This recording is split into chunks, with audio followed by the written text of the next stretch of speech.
सेवा ही मेरी पहचान, Shankar Soneja.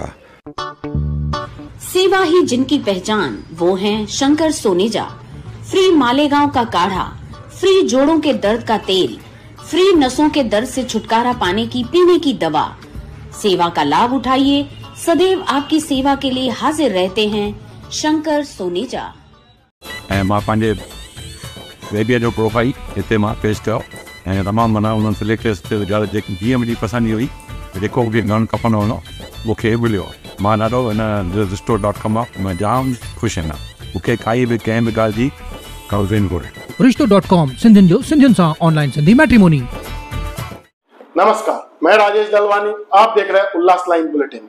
Republican Party of India RPI की तरफ से उल्लासनगर के खेमानी स्थित एससीएस स्कूल ग्राउंड पर महिला मेड़ावा का आयोजन किया गया था, जहां इस कार्यक्रम में बड़ी संख्या में महिलाएं उपस्थित थी। इस कार्यक्रम में आरपीआई के राष्ट्रीय अध्यक्ष व केंद्रीय राज्य मंत्री रामदास अठावले और खासदार श्रीकांत शिंदे भी पहुंचे थे। वहीं अब आरपीआई महिला कार्यकर्ताओं की तरफ से खासदार श्रीकांत शिंदे के चुनावी प्रचार की शुरुआत कर दी गई है। इस कार्यक्रम में शिवसेना के भी कई नेता उपस्थित थे।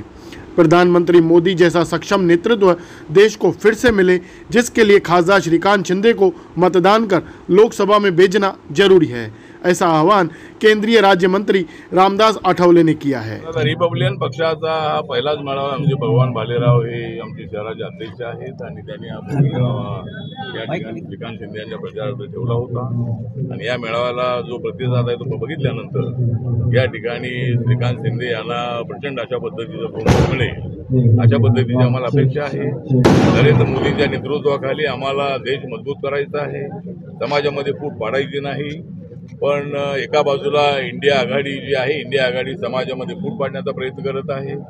राहुल गांधी एका बाजूला भारत जोडो यात्रा काढतात आणि दुसऱ्या बाजूला भारताला तोडण्याची भूमिका मांडत असतात। त्यामुळे या जी इंडिया आघाडी आहे, या इंडिया आघाडीला जी इंडिया आघाडी म्हणजे गवंडी आघाडी आहे, तिला हरवण्यासाठी आम्ही सगळे मैदानात उतरलेलो आहोत। आणि जो रिपब्लिकन पार्टी ऑफ इंडिया पक्ष आहे, बाबासाहेबांच्या विचाराचा पक्ष आहे, हा पक्ष महाराष्ट्रामध्ये महायुतीच्या बाजूने आणि देशामध्ये एनडीएच्या बाजूने, मोदी साहेबांच्या बाजूने उभा आहे। आणि आम्हाला पूर्णपणे अपेक्षा आहे की आम्ही जो नारा दिलेला आहे, अब की बार मोदी सरकार, अब की बार 400 पार, त्यामुळे आम्हाला नक्की 400 पर्यंत जागा मिळतील अशा पद्धतीची आम्हाला अपेक्षा आहे। एक विनंती आहे, रिपब्लिकन पक्षाला आपण गेली 10 वर्षामध्ये काही दिलं नाही। खासदार साहेब, रिपब्लिकन पक्षाला आपण 10 वर्षात काही दिलं नाही। आम्ही पहिले तुम्हाला निवडणुकीला मदत करतो आणि येणाऱ्या काळामध्ये आम्हाला तुम्ही झोपडपट्टीमध्ये दलित वस्तीसाठी 25 कोटी रुपये निधी मंजूर करून द्यावा अशी मी आपल्याला विनंती करतो। उल्लासनगर शहर में दलित वस्ती के विकास के लिए 25 करोड़ की निधि दी जाए, ऐसी मांग आरपीआई के उल्लासनगर शहर अध्यक्ष भगवान भालेराव ने की। रिपब्लिकन पक्षाच्या वतीने आज आम्ही श्रीकांत शिंदे साहेब यांना यांच्या जो उमेदवारी आहे त्याला पाठिंबा देण्यासाठी हा रिपब्लिकन पक्षाच्या वतीने महिलांचं मेळाव्याचं आयोजन केलं होतं। खास करून यामध्ये आपण बघितलं असेल, महिला सगळ्या मोठ्या प्रमाणात इथे उपस्थित होत्या आणि आमचे रिपब्लिकन पक्षाचे सर्व कार्यकर्ते उपस्थित होते। या सभेसाठी माननीय आठवले साहेब असतील, या कल्याण लोकसभा संघाचे आपले श्रीकांत शिंदे साहेब असतील खासदार, यांच्या उपस्थित हा मेळावा संपन्न झाला आहे। एक महिलांच्या सशक्तीकरणासाठी श्रीकांत शिंदे साहेब यांना आमचं घराणं होतं आणि झोपडपट्टीचा विकास व्हावा या उद्देशाने या मेळाव्याचं आयोजन करण्यात आलं होतं। त्यांनी जो निधी दिला आहे तो ठराविक भागात दिलेला आहे, पण अजूनही रिपब्लिकन पक्षाच्या ज्या शाखा आहेत त्या भागामध्ये निधी मिळाला नव्हता, म्हणून या निधीच्या मागणीसाठी त्यांना आम्ही सांगितलं आणि गेली अनेक वर्ष जो झोपडपट्टीचा समाज आहे, जो मतदार आहे, खऱ्या अर्थाने मतदार आहे, उल्हासनगरमधील बंगले आणि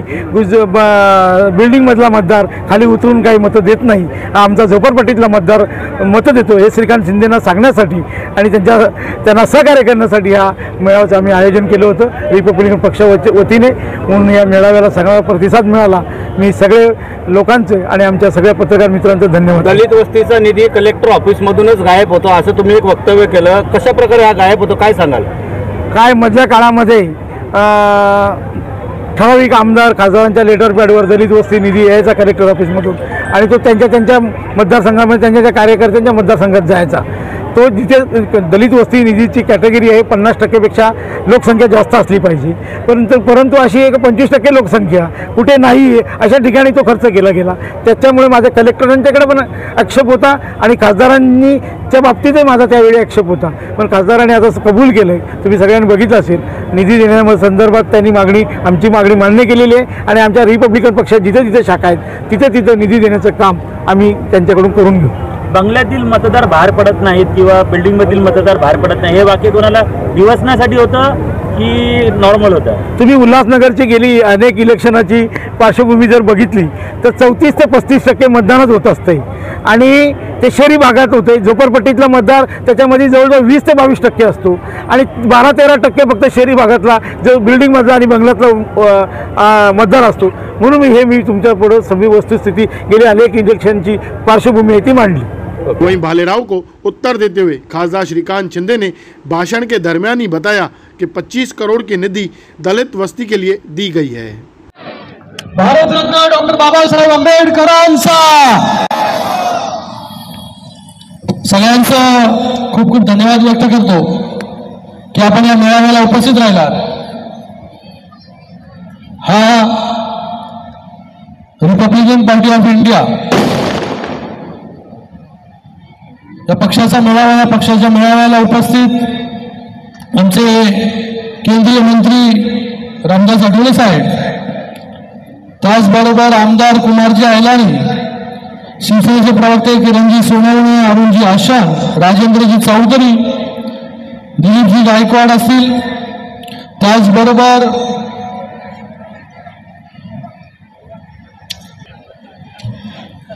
भगवानजी भालेराव आणि समोर उपस्थित सर्व उल्हासनगरचे नागरिक, सर्व मतदार बंधू भगिनींनो, मी आठवले साहेबांचा खूप खूप धन्यवाद व्यक्त करतो की आज हा पहिलाच मेळावा जो आहे तो RPIचा या कल्याण लोकसभेसाठी इथे आयोजित भगवानजी भालेराव यांनी केला आणि हा मेळावा जो आहे हा पहिला असून सुद्धा याला तुडुंब गर्दी जी आहे ही झालेली आहे. मी भगवानजींचे खूप खूप धन्यवाद व्यक्त करतो की त्यांनी मला 4 दिवसा अगोदर सांगितलं की हा मेळावा आपण महायुतीच्या प्रचारासाठी आणि महायुतीच्या उमेदवाराच्या समर्थनासाठी या ठिकाणी आयोजित करतोय. त्यांनी सगळ्यांनी निवडून दिलं. 2019ला ते मताधिक्य वाढलं आणि 3.5 लाख झालं. अण्णा रोकडे पण या ठिकाणी उपस्थित आहेत आणि आता 2024ला पुन्हा तिसऱ्यांदा जे आहे निवडणुकीला सामोरे जातोय आणि पुन्हा जे आहे आठवले साहेब माझ्या प्रचारासाठी इथे उपस्थित आहे. यावेळेस आठवले साहेब गेले 10 वर्षामध्ये या मतदारसंघामध्ये मोठ्या प्रमाणामध्ये निधी आणण्यामध्ये आम्ही यशस्वी झालो. केंद्र सरकारचा असेल, राज्य सरकारचा असेल, इतक्या मोठ्या प्रमाणामध्ये कधी निधी आला नव्हता. तो निधी जो आहे तो या कल्याण लोकसभेमध्ये आला. त्याचबरोबर फ्लायओव्हर असतील, ब्रिजेस असतील, रेल्वे असतील, ही सर्व कामं जी आहेत ही गेल्या 10 वर्षामध्ये आपण करू शकलो. आज या ठिकाणी डॉक्टर बाबासाहेब आंबेडकरांमुळे आपण सगळे लोक ज्या ज्या पदावरती आहोत, आठवले साहेब जे आहेत हे केंद्रीय मंत्री पदावरती आहे, मी आज लोकसभेमध्ये खासदार म्हणून आहे, कोणी मुख्यमंत्री आहे, कोणी उपमुख्यमंत्री आहे, कोणी प्रधानमंत्री आहे. हे सगळं जे घडलं हे डॉक्टर बाबासाहेब आंबेडकरांनी जेव्हा संविधान लिहिला त्या संविधानामुळे जे आहे हे सगळे वेगवेगळ्या पदावरती जाऊन पोहोचले. डॉक्टर बाबासाहेब आंबेडकरांचं संविधान नसतं तर आपल्याला जे मतदानाचा हक्क आहे तो हक्क त्या ठिकाणी मिळाला नसता आणि त्या मतातून जे आहे जी क्रांती घडली या देशामध्ये, ती क्रांती जी आहे ती घडली नसती आणि वेगवेगळ्या पदांवरती जाऊन जे आहे ते लोक या ठिकाणी बसले नसते. म्हणून डॉक्टर बाबासाहेब आंबेडकरांसाठी या लोकसभेमध्ये जे भव्य दिव्य स्मारक झालं पाहिजे अशी लोकांची अपेक्षा होती. आठवले साहेब आपल्याला आठवतं की कल्याण पूर्वेमध्ये आपण आला होतात की डॉक्टर बाबासाहेब आंबेडकरांच्या स्मारकाचं उद्घाटन करण्यासाठी आणि आपल्या हातून जे आहे त्या ठिकाणी आपल्या आणि मुख्यमंत्र्यांच्या हातून डॉक्टर बाबासाहेब आंबेडकरांचं भव्य दिव्य स्मारकाचं उद्घाटन झालं आणि ते स्मारक जे आहे गेल्या अनेक वर्ष 15 वर्षापासून रखडलं होतं ते स्मारक आपण पूर्ण केलं. त्याचबरोबर या उल्हासनगरमध्ये देखील 1 कोटी आपण दिले. त्या ठिकाणी छोटा अर्धाकृती पुतळा बाबासाहेबांचा होता, तो पूर्णाकृती करण्यासाठी जे आहे ते 1 करोड रुपयाचा निधी जो आहे आपल्याला राज्य सरकारकडून मिळाला आणि त्याचं काम देखील सुरू आहे. त्याचबरोबर अजून एक डॉक्टर बाबासाहेब आंबेडकरांचं स्मारक जे आमच्या नाना बागुल यांच्या वॉर्डमध्ये होतं, तो देखील सुशोभीकरण करण्यासाठी जे आपण निधी आणला आणि तिथे देखील सुशोभीकरण करण्यात आलं. डॉक्टर बाबासाहेब आंबेडकरांचं स्मारक जे आहे जेवढे होतील तेवढे कमी आहे, कारण की त्या स्मारकामधून जे आहे ते आपल्याला ऊर्जा आणि प्रेरणा मिळते आणि त्याचबरोबर पुढच्या पिढीला जे आहे डॉक्टर बाबासाहेब आंबेडकरांचा संघर्ष काय आहे, हा संघर्ष जो आहे हा पुढच्या पिढीपर्यंत गेलाच पाहिजे, त्यासाठी ही स्मारकं जी आहे ती उभी केली. आज आपण उल्हासनगरमध्ये आलात, या उल्हासनगरमध्ये पण आता भगवान भालेरावजी म्हणाले की आम्हाला जो आहे तो निधी मिळाला पाहिजे.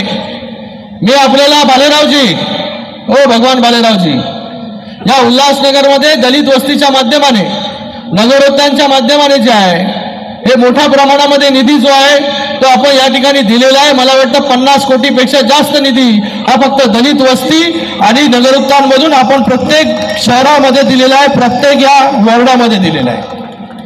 आपण हे सिमेंट कॉन्क्रीटचे रस्ते केले, गल्लीमध्ये सिमेंट कॉन्क्रीटचे रस्ते केले, तिथे आपण पाहिलं नाही की हा रस्ता जो आहे हा गरीबाच्या घरी जातोय का अमीरच्या बिल्डिंगमध्ये जातोय. सर्वचे सर्व रस्ते जे आहेत हे कॉन्क्रीटीकरण झाले पाहिजे, लोकांना चांगल्या गल्लीबोळामध्ये सुविधा मिळाल्या पाहिजे, गटार पाणी या सगळ्या गोष्टी मिळाल्या पाहिजे.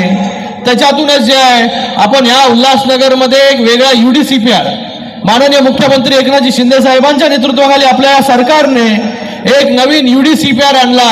म्हणजे काय, आजपर्यंत आपण जे आहे ते अनधिकृत घरामध्ये राहत होतो, ते घर कधी पडेल आपल्याला माहिती पडत नव्हतं, ही बिल्डिंग कधी कोसळेल आपल्याला कळत नव्हतं. म्हणून आपल्याला जे आहे आपल्या हक्काचं घर जे आपण राहतो ते लीगल करण्याचं काम देखील आपल्या या सरकारने केलं. आता ज्या ज्या घरांमध्ये तुम्ही राहता ते सर्व घरं जी आहेत ही लीगल झालेली आहेत, स्वतःची झालेली आहेत. फक्त 10% रेडी रेकनरचा रेट भरून जे आहे हे स्वतःची घरं लीगल. हे पहिल्यांदा झालेले महाराष्ट्रामध्ये किंबहुना देशामध्ये. त्याचबरोबर भगवान भालेरावजींचं म्हणणं आहे की दलित वस्तीचा फंड जो आहे तो या ठिकाणी दिला आपण द्यावा. नक्कीच भालेरावजी आजपर्यंत जे आले, जे नगरसेवक असतील, पदाधिकारी असतील, कार्यकर्ते असतील, ज्यांनी जे मागितलं ते आपण जे आहे ते माननीय मुख्यमंत्री एकनाथजी शिंदे साहेब असतील, उपमुख्यमंत्री देवेंद्र फडणवीस साहेब असतील किंवा अजितदादा असतील यांच्या नेतृत्वाखाली आपल्या या सरकार करून मोठ्या प्रमाणामध्ये निधी जो आहे हा आपण त्या ठिकाणी आणलेला आहे. आणि पुढे देखील आपल्याला ज्याची ज्याची आवश्यकता असेल तो निधी देखील त्या ठिकाणी दिला जाईल. आणि प्रत्येक जी गल्ली असेल, प्रत्येक दलित वस्ती असेल, प्रत्येक घराने घराचा इकडचा रस्ता असेल, या सगळ्या गोष्टी ज्या आहेत चांगल्या तिकडच्या सुविधा ज्या आहेत त्या मिळाल्या पाहिजे हे मी देखील मान्य करतो. आणि त्या सुविधा ज्या आहेत त्या नक्की देण्याचं काम आपलं हे सरकार या ठिकाणी करेल. मी आपल्या सगळ्यांचं पुन्हा एकदा खूप खूप धन्यवाद व्यक्त करतो की आपण 2 वेळा जो आहे 2014ला 2019ला जो आहे तो आशीर्वाद दिलेला आहे. आता देखील तुमचा आशीर्वाद घेण्यासाठी मी आलो आहे आणि तुमचा आशीर्वाद 2024 मध्ये देखील मिळेल अशी अपेक्षा या ठिकाणी व्यक्त करतो आणि माझे 2 शब्द संपवतो. धन्यवाद. जय हिंद, जय महाराष्ट्र, जय भीम. ब्यूरो रिपोर्ट महेश रोकड़े, उल्लास लाइन बुलेटिन, उल्लासनगर. उल्लास लाइन बुलेटिन को सब्सक्राइब करें, बेल आइकॉन दबाएं और देखिए उल्लास लाइन बुलेटिन की न्यूज़ सबसे पहले आपके मोबाइल पर.